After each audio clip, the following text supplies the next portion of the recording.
when it's time to heal and feel, be real. You just gotta take your time, unwind and chill. Cause now it's time to love yourself. Build emotional and mental health. Cause Black woman, it's time to heal and feel, be real.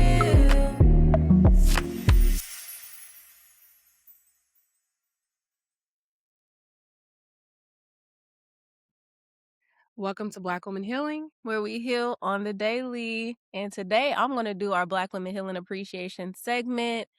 Myra, if y'all been listening, I'm saying Myra because the Substack really, y'all, is really ran by Myra. Especially lately, I done put a little sprinkles, but these last several months, Myra has been hitting it with these Substack articles, and people love them. And so, shout out to Myra, but also shout out to a supporter of ours on Substack by the name of Mandaril. Mandaril, they went on there and they liked everything. I'm talking about boom, boom, boom, boom, like everything. I was like, okay. So shout out to Mandaril on Substack. We appreciate you.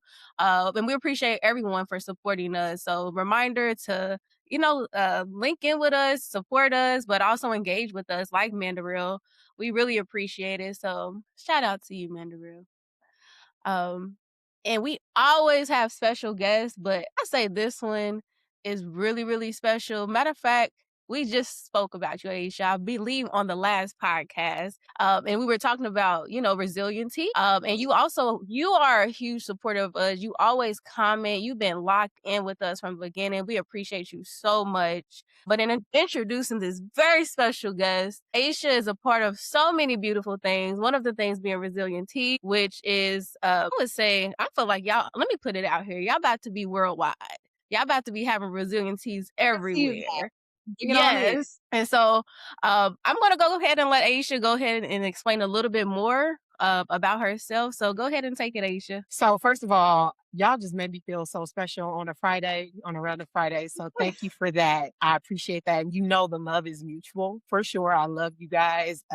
I love seeing how you have grown just as individuals, but as the collective and Black Women Healing Podcast and all the things you do. It's just so amazing. So yes, I am here from the sidelines like, oh, that's my sisters. I know them. Like I know them for real in real life. But I describe myself as a storyteller, a community builder, a planner. I like to think of myself as being a midwife to ideas, connection, friendship, and healing. And by day, I'm a communication specialist and consultant. So I consult. One of my biggest clients is the University of California Office of the President. But my favorite role is being the co-founder of Resilient Events alongside Myra. And we host healing events for Black and Brown women. And we also create spaces where people can connect and basically meet your sisters. Come meet your sisters and come sit with us. That's what we do.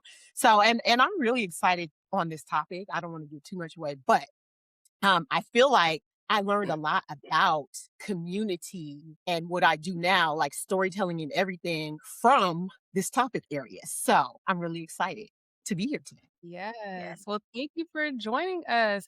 Before we jump into our full out episode, we like to talk about things Black women don't say out loud. And I have something on my mind, y'all. So I'm going to take up space here and I'm going to go ahead and jump in because something I feel like Black women don't say out loud enough is we are not everybody's mom.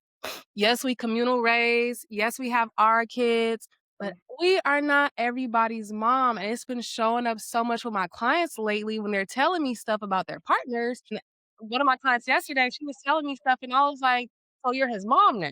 And she was like, "Myra, why do you keep saying that? You said that last week." And I was like, because why do you feel the need to jump in and be his mom? And so she's giving me all the reasons why. And I said, it sounds like you birthed him. Are you sure you didn't birth him? What's going on here? But again, what you gonna say, Donnie? What you say? I'm just laughing that she said, "Are you sure you didn't birth him?" Yes, I think it has to be said like that because I feel like because we communal raise, like when I was on a trip with my friends this past weekend, we're all helping with the child, right? Like Danica, Aisha, y'all jump in, y'all help with Shyla. I feel like because we do that so naturally, we start to do it across the board with everybody. And I want to remind y'all, number one, take care of you. Number two, take care of your child. And then as it makes sense, you tend to the other things, but we cannot be raising everybody. That ain't how it's supposed to go. Ooh, That's that's a deep real. one. That's Yeah. my auntie used to tell this joke when, like, I don't know if y'all remember Aunt Jemima, the pancakes, and she said, they thought that was her name because this white kid had asked her for something. She said, "Ain't your mama?" And they thought she said, "Ain't Jemima." So I don't know why you made me think of that joke. Maybe might not be the best appropriate joke right here, but now I'm like, maybe we just need the "Ain't Your Mama" t-shirts, right? Like you need that. I Throwing want to them there. add, Myra, that I feel like something we don't say out loud enough is that we're angry, and maybe I'm just speaking for myself. How I was raised and around the Black people I was raised, were very conscious of like respectability politics. And we were taught like, don't embarrass, don't fall into stereotypes. So like when people do stuff that's like offensive, like I've been in meetings where they said stuff, took the wrong tone, wrong attitude. I have this built-in face where it's just like very blank, but inside I'm quaking. I'm pissed, right? But I don't want to fall into black the angry Black woman stereotype, whereas someone else did it and responded, "Oh, it was just heated debate. It was passionate." But if I do it, "Oh, you're aggressive. Like, why are you so mad? Like, why are you mad?" And you literally just did something that was mad wrong. Like, you shouldn't have been doing it. So I really, if other people are listening to this or watching this and you are, and I feel like we deserve to say that we're angry more and we don't say it out loud enough. Because the Yeah. judge. Yeah. And anger is an emotion. It's a natural emotion. We're supposed to feel all of the emotions. So like, I mean, hey, it's okay. But going back to Myra's piece about mothering, I think something, and I think it's a continuous process, is I kind of I I become soft. I try, especially if we're thinking around like heterosexual relationships or more like men women role type of things. Uh, when I am around a man, or even sometimes my friends, Myra, Myra, you know how we went to that concert and I was like, you supposed to walk on the other side. I naturally try to put you on the outside. You remember that? Like, you are not my man. Yeah. I like put her on the outside because I'm so used to like, you don't do it. You're going to do something, like, so I say that to say, like, yes, when it comes to the children, like, yeah, if Shiloh's around, whether her mom's there or not, I'm on it. Like, what's going on? Like, oh, like, back up, make sure you're safe, all those things. Do you need help with something? But there's different roles. And it's not to say we can't do that with men or friends or other people, but I do think sometimes you have to push or like bring it back and you have to push down even like this skill or this like characteristic of yours, and sometimes it does feel weird, but we need to be soft sometimes. So it's like you have to train yourself to be like, nope, I know I can do that, but I'm not gonna do that. And what's gonna happen is the people are gonna figure it out because that's what people do. So I feel like it's something you have to train yourself to do. If not, you're going to be mothering everybody. Yeah, and I think this is a great segue into our episode because I know so much about Aisha and the way that, your sister and your brother have cultivated these relationships with you. And even as we're sharing about this, it makes me think about the role in which your sister kind of stepped in as like a mothering figure to you and mothering you. And now you've almost stepped in and now you mother your nephew. And so we're going to have a conversation about family units and dynamics and things like that. In particular, talking about when your siblings play a role as parental figures in your life. So to even help our listeners understand, can you give a breakdown of your family unit and how this even came to be? Sure. And so I will say that I didn't just grow up with siblings. I really grew up in a whole village. When you talk about communal raise, like my family believed in that on the high, it's a very high value set. And it didn't just start in my immediate family. When I really sat and thought about this, my grandmother had five sisters. I have five great aunts. And my mother and her 11 siblings grew up on the same block as most of their first cousins, right? And I think this just goes back matrilineal for me. I think it probably goes back even further than what I know.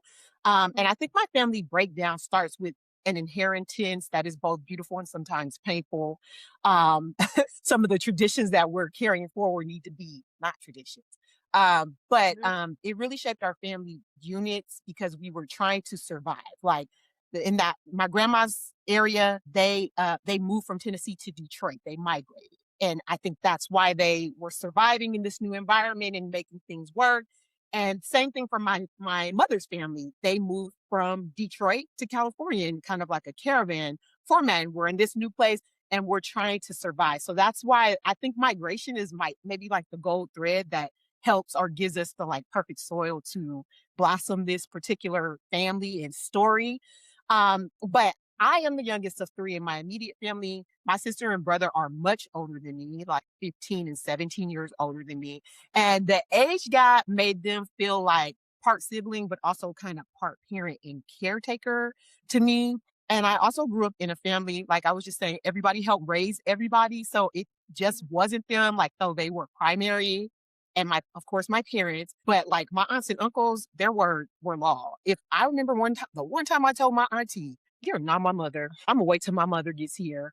Ooh, Oh, child, I never did that again. It only took one time of my mother, the disciplinarian for me, but she got me all the way together. And I cringed at the fact that I even said that because my aunts and uncles, my siblings, they were all invested in my success. If I said I wanted something, 90% of the time I was going to get it as long as it was something that was reasonable. And that really is a core part of my identity. But with that comes some challenging things as well too.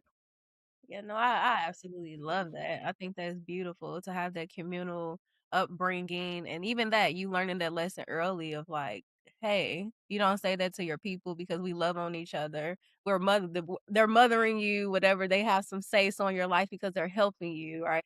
Uh, and thinking of that, of like this role that society says people are supposed to play in your life. What role do you think society says siblings specifically play in our lives? I have never really sat and thought about this before until today. So, as a person who works in media and communications, my first mind goes to the media that I've consumed throughout my life that depicts what is like that quintessential sibling relationship, right? Like, be it that my siblings are so much older than me, they were watching stuff like The Breakfast Club and 16 Candles. Like, I don't know if y'all heard of any of that stuff back in the day in the 80s, I right? love With the those movies. backpack and all, right. They're very kind of cheesy, but it's also like this cultural moment. And so I think you often see like sibling rivalry in that, where it's like the siblings poke fun at each other, but at the end of the day, we all love each other and like we're all vying for mom and dad's attention. But I think my experience was more about like care, hierarchy, and support, right? Like when my parents were too busy, they were there. When I say they, it's mostly my sister because my brother started a family young. So I've been an aunt since Mhm. I was 3 years old, right? So he got married young. He had his first child young, and I've been aunting for way longer than I probably wanted to. But I think you often see the siblings as rivals. They make it seem playful, competitive, and really simple. But my experience was a lot more layered than that. And my siblings never felt like competitors. And I often felt like my siblings would always tell the biggest pain point I had with them when I was young. They would tell me how spoiled I was. You're so spoiled. You don't know. We had mom and dad when they were young. You don't know what it was like. You didn't ever get a real whooping. We got real whoopings and Bobos, that's the word for knockoff in my family. They bought us Bobos. You got Jordans. You got all the you went to Disneyland 4 times. We didn't go to Disneyland until we were grown. They were Yep. always telling me how privileged I was. Anytime I had a problem with my parents, it was very clear that I got a different version of my parents than they did. Did you That's ever sad. feel like you owed them anything because of that? I would mostly feel resentful because I was, they might have been right in their assessment of me being a spoiled brat. I can look back at that and say that I was not I was used to getting a lot of what I wanted, and then I was not aware that I was a brat too. So when you have no self awareness, that always is not a good thing, right? So, um, I did feel like, oh, I'm glad. It's like I'm glad I was not there for that because that sounds horrible. Because I like my nice stuff. I like having my own room, and I have TV and cable, and like my parents will listen to me when I said I didn't want to. Like I bullied my mom out of smoking cigarettes because I had like a tantrum in the store when she tried to buy cigarettes. And my sister was like, "You would have like slapped me for even saying anything about it." And then my mom was like, I really do need to quit though. So I mean, but I mostly was unaware of like uh feeling like I owed them of anything. I felt entitled. I was kind of a brat. Yeah. And that is it's so many it's like pros and cons in it. Like even you talking about that, like about time you came, they probably was worn down where it was like, hey, I need to start listening here. Maybe I don't know everything. Maybe what I thought I knew about parenting isn't correct. And I think sometimes that's what happens to the younger child. And so I get that. My sister the other day, y'all, I was talking on the phone and she started doing this thing, what she just said, where she was like, y'all didn't get it like me, or especially me. She was like, you didn't get it. Y'all got to do this. And your car insurance was on the all this and all of these pieces. And I say, you're a little triggered right now. You bringing up stuff like from a long time ago. And she said, yeah, you right. You right. I am. She was, she was like, you right. She was like, but it was different for me. And I was like, well, we have different experiences, but I also have some struggles that I've went through as well. Like meaning it may not look like that, but no matter what, because there's no such thing as a perfect parent, we still, even the younger child, have experienced issues and problems from our parents as well. So it's kind of like honoring the different experiences, but fair enough. Typically, the eldest, especially the eldest daughter, shout out to my last episode, typically does get it the worst. So, in continuing this conversation about the siblings, Aisha, how would you say your siblings played a big role in your life, or how did they shape you, um, how you view your parents? Huh. So I think it kind of relates to what we were just talking about, where it's like, okay, um, they shaped my view of my parents because they helped me realize that there is not one version of your parents. Like I thought my parents had always been the way that they were, and each child gets kind of a different version of the parent. Like so I'm telling my brother's business, but my brother is the oldest, and he and my mom, that I don't know what it is about the mother son bond. And he is my father's name. Well, actually, my father and my grandfather's namesake. So he has like this kind of like, I don't know, space. If we're talking about hierarchy, the these aren't real rules anyway, but we were talking about hierarchy. He's kind of like, the son, the firstborn, like Yeah. it's very important. But he also was very different in terms of always getting in trouble. My mom always has to go up to school for him because he's going to tell the teachers off. He was really funny, so he would like heckle his teachers and bag on them like we used to say in the 90s. He would, make fun of the teacher's wig in front of the whole class, have the whole class laughing. And in our family, like you do not play at school. Our family is very much like that Du Boisian talented 10. You work twice as hard to get half as Wow. far. So don't act up at school. If you're gonna act up somewhere, it better be after school. Don't do it at school. So he had that hierarchy, but like my sister is very intelligent, and I mean we're all smart, but she skipped a few grades, and she was doing my parents' taxes since she was You 13 years sorry. old. Like she's yes, she's a very well-adjusted middle child who is just quite strange. And in terms of like me and my brother were kind of more problematic for my mom, where it's like I had all the social stuff with bullies and stuff like that. My brother had the behavioral things. And we did get different versions of our parents. And I was very aware of that. And they always told me about how I got a better version of my parents than they did. So I think that's how they shaped my view, to help me see that my parents actually were human. Cause I used to think parents were like super, like, I don't know. I didn't see them as people when I was a kid. But my brother and sister were like, oh yeah, they're people, all right. Let me tell you what they did. Let me tell you all this stuff. You know? It's their people, all right. That is hilarious. And thinking about you as an adult, um, what is your relationship with your siblings look like now? So I mean, we have a pretty good relationship. So first of all, let me just say this. My brother is a Capricorn, so I feel like that's all you need to know right there. That man works, okay? He be working, okay? And you can invite him to something 6 months from now, and he'd be like, I don't know where I can go because I have to work. And it's like, that's why I'm telling you 6 months from now. So you can make sure you're there. Like that's how he thinks, right? So I don't see him as much as like my sister and I, we share 4 walls and I see her every day. I feel like our relationship has transformed because when I was a kid, especially a teenager, I went through a phase where I just feel like she didn't like me. Like she was always correcting me. She was always telling me stuff. And like, I knew that she loved me. And I told her, I was like, I know you love me, but I feel like you don't like me as a person. I don't feel like we would ever be friends. I remember telling her that before, which is kind of hurtful now that I think about it. But she is actually one of like the few people where like I just value her, value the sacrifices that she made for me. I value her. I just value her as a person, and she makes me want to be a better person.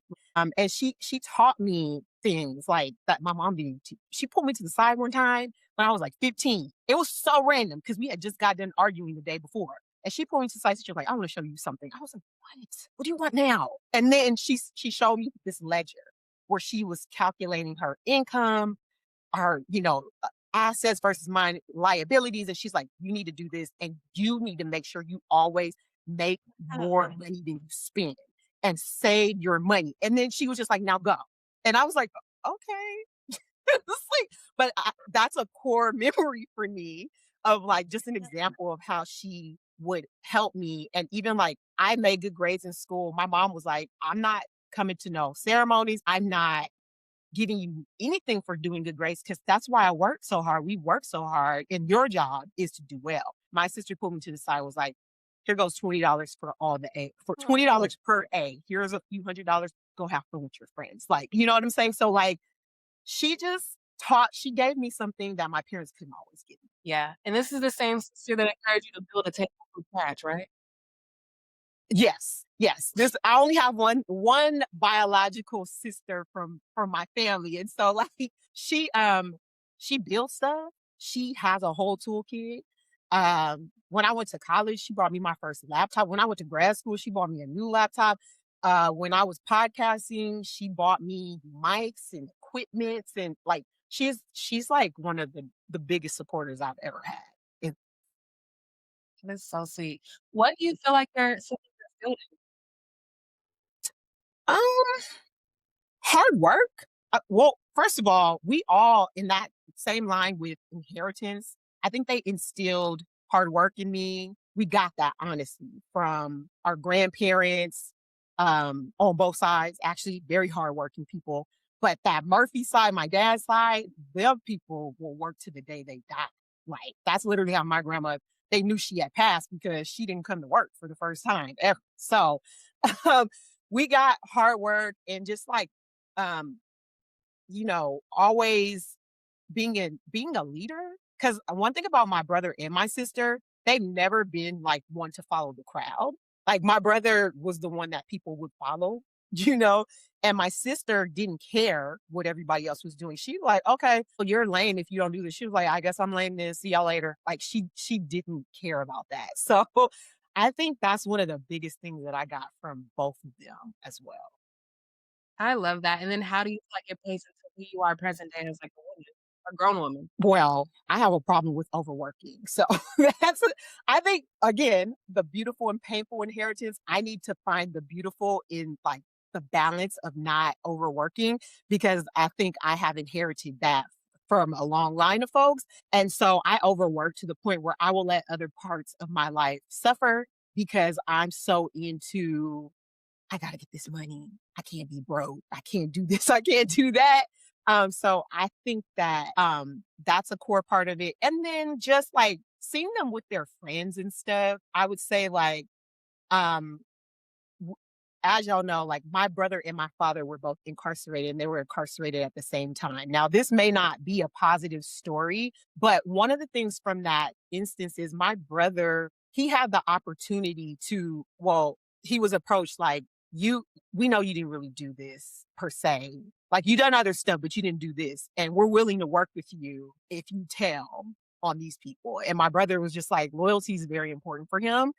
And he was like, I will not do that. He's like, do what you got to do because I'm not doing that. So it's kind of more on the negative side. But what that taught me is like, just even in the midst of a challenge, that you don't roll over on the people that you love. You don't put yourself over the whole, not in a toxic way, but in a way that loyalty is important, and not throwing people under the bus is important. So he's taught me those things, and a lot of other things. He's a very straight shooter. So sometimes it's just too much. It's like, okay, you could lie. You don't gotta tell the truth. Or don't say nothing. You know? So you kind of gave us a teaser and you shared about your brother and your dad being incarcerated.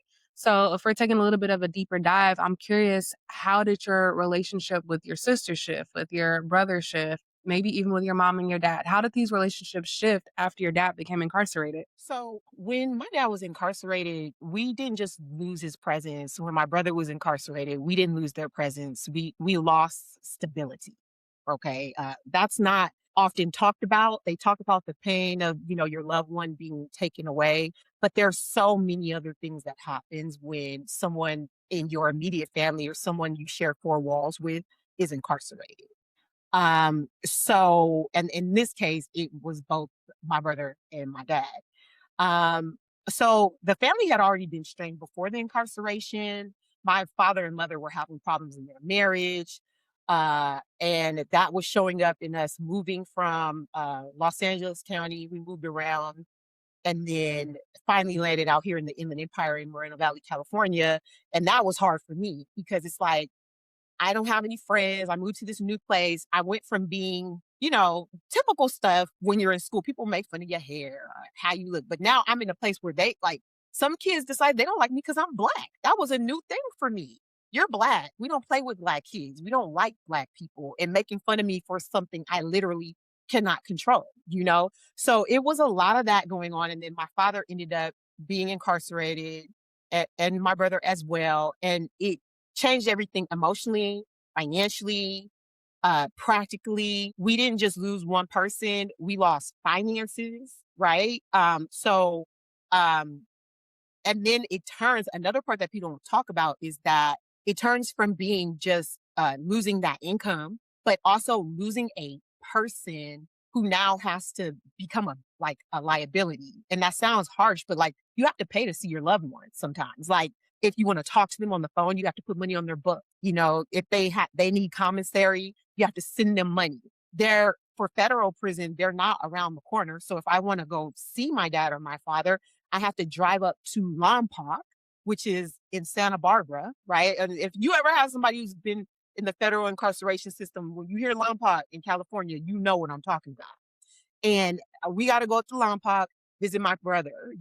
And it did strain. I think my brother felt like I was ashamed of him, and I wasn't, but there's a lot of shame. It's almost like, it's going to sound crazy because I've never been incarcerated, but they shamed the family. And even like some of my distant relatives were like, oh, I don't know what they did. Like, oh, like church members, because it was in the news. So we have people saying, I don't know if I want to pray for them because I don't know what they did, which like, what does that even mean? It's like, so there was this element of shame. And then, so I do think that sometimes my brother would call and my father would call. I was really angry at my dad for many years. I didn't want to talk to them.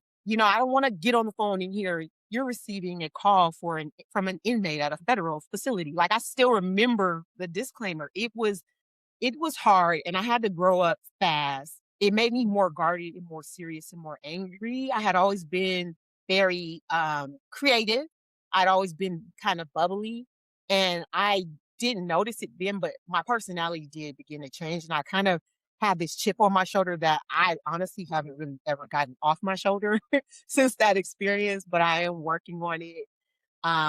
So, just losing the old life and the weight of prison visitations and everything, it did put a strain on our family all around, and we had some really dark times.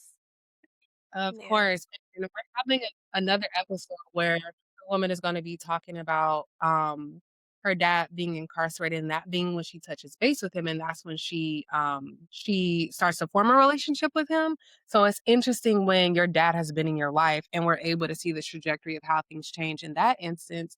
And I'm curious for you, how was it with him being incarcerated and him passing away? And trying to navigate that because didn't he pass away in prison? Yes, he did. Part of the reason when my mother had always been my father's moral compass, right?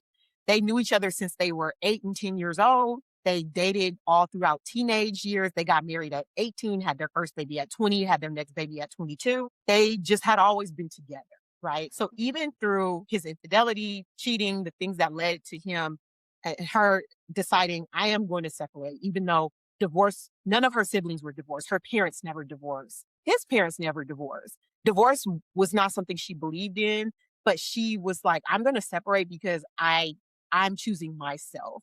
And I used to be angry at her, but now as a grown woman, I say, that she was really brave to like do that. But what happened was that like my dad didn't have that kind of moral compass anymore. And so he said, because he had been diagnosed with terminal cancer and given a few years left to live, he was like, I just don't care. I'll do whatever I want now, like to make money because I worked my whole life. And what did I get was cancer because he worked in a like really toxic place. So he was really angry and he made some bad choices. And I was very angry at him. I was angry at him. And then at the time I found out I had a half brother that he had kept a secret that I didn't know about. And I just remember the first time I saw him after he got incarcerated, I couldn't even talk to him. All I did was cry. I was probably 13. And I just sat there crying and he just held me while I cried for the whole entire time. And I didn't really want to talk to him. So it really was hard. I didn't get to say everything I needed to say to him. And that regret has actually stayed with me because we were really close. Like my mom was a disciplinarian. My dad was the fun. He, told me I can do anything I wanted. My mom was more realistic. Like, don't focus on arts, focus on science, like your sister, like she wanted me to have security, but my dad wanted me to be who I was. And so we would go shopping together. We loved music. That's how we bonded. So I really regretted that in the end that I was so angry at him that I just really couldn't talk to him. And I'm still healing that part of myself, to be honest. Like my voice shakes when I think about it because I lost the opportunity to really reconcile with him. But I can hold the grief and the anger and the love at the same time. Like there'll be moments where I'm thinking about a great memory and then a not so great memory comes up. But then a song that we used to sing together comes on. So it's like I hold it all and I don't hate him or I'm not still mad at him. But for many years I was mad at myself because of how I handled it and missed the opportunity to really talk to him. Wow. Yeah, no, I did. I love that you talk about holding all these different emotions at the same time. They all can exist. Um, how long ago did your dad pass? It's been 26 years. It's been 26 years. I was 15 when he passed away. I had just started 10th grade. And typical 10th grade stuff. I was in the car talking about this teacher did this or this did that. And my mom was crying and she's not the type that cries a lot. So then I was like, oh, something like what happened? And she's like, your father passed away. And I still remember that day like it happened because Yeah. he was actually, my mother had written a campaign, had written the Clintons, all these senators, and they had actually said, we will release your husband into your care because they hadn't formally divorced, even though they were separated. And they were going to release my father in like a month. And he ended up passing away before then because he was really sick. He had a very aggressive cancer that really just took his life at 49 years old. Yeah, that is so unfortunate. Um, so unfortunate. And I think that even hearing that love from your mother during that time and it like goes back to like that community, like loving, like this communal piece of it all. Um, this is the next segment, which I think is really saying and thinking of what you just told us and what you just shared. This is our unpacking segment. So this is where we just get to discuss what we've heard and how we're feeling. And although yes, you are the one who just shared the information, we want to hear just how it feels for you talking about this and what's coming up. Um, so either one of So you all can go, yeah. I always say that, well, thank you for these questions and things because I feel like I don't think about that time a lot. My brain blocks out the things that it doesn't like. I forget everything I want to forget. Okay. And I only remember the things I want to remember. Okay. It's like, I think Understandable. Zora Neale Hurston says that in the beginning of like, uh, their eyes are watching God, that like women remember everything that they want, you know, and forget everything that they don't. I am that woman for sure. Um, but I think that siblings can carry pieces of our stories that nobody else can in a way that's different, right? Like we all have a different perspective of that time. My brother has his perspective because he and my father literally they have the same name and they were on the same docket and they even were in the same prison. They had to separate them because like we don't know you two, like which you're both named Matthew, you know what I'm saying? So it's like my brother has that very traumatic experience of what he went through. My sister had to be more of a breadwinner and protector during that time. And I was vulnerable. I was a child. So I have a different perspective. And so we all have a similar history with different perspectives. And sometimes my brother doesn't really talk about it too much. And granted, I respect that. But sometimes my sister and I talk about it. And that unlocks a new layer of understanding for me. So I think this was a good exercise for me because I understand that um, painful and beautiful memories live side by side. And in the past, I kind of just only wanted to focus on the beautiful. But I think that the pain also helps me appreciate the beauty more. Like, even in all of that, there were Yeah. still good things that happened. And I still had good days, and I'm still doing all right. You know, I'm here today. So I think that's what I took from thinking about all of this. So thank you both for asking me these questions. Thank you for sharing that. The weight of sharing the same name as your father is very heavy. I share the same name as my father, so I totally get it.